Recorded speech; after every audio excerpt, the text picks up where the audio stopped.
The Last Nail. Mr. Ramirez was known in his small town as the man who built everything and broke even more. A master carpenter with hands that could shape oak into cathedrals, but a heart hardened by years of pride, bitterness, and loss. He had once built the town's chapel with reverent precision, but hadn't stepped inside since the day his wife died, blaming God for taking the only person who had ever softened him. He drank, he cursed, and he worked alone. One summer evening, he was repairing the porch of a widow when her grandson Tanner came up with a wooden cross he had made in Sunday school. "Mr. Ramirez," Tanner said shyly, "do you think Jesus likes crooked nails?" He scoffed. "Jesus probably prefers things done right." Tanner frowned, "But my teacher said he loves broken things, even broken people."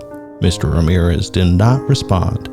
"My grace is sufficient for you, for my power is made perfect in weakness." Our brokenness becomes the very place where God's strength shines brightest. 2 Corinthians 12:9.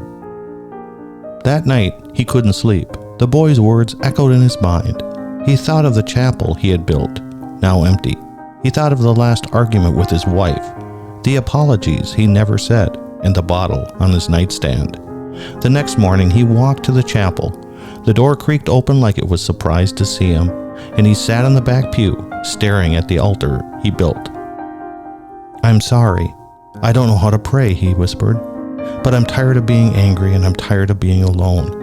And for the first time in years, he let himself feel the weight of his regrets. In that quiet moment, something shifted in him, like sunlight entering a stained glass window. He didn't hear a voice, but he felt one, gentle, steady, and forgiving.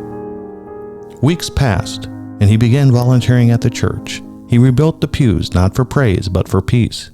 He taught carpentry to kids, including Tanner, who proudly showed him his crooked crosses. One Sunday, he stood before the congregation holding a nail. "This was the last nail I drove into the chapel years ago," he said. "Back then, I thought I was building something holy, but now I know I was just building walls around my heart." Jesus waited on me to come to him, and when I finally knelt, he met me, not with judgment, but with grace. And then he placed the nail on the altar. So if you feel like God is quiet right now, remember, no one shouts when they're right next to you. Finding God in Me, dedicated to bringing people closer to God.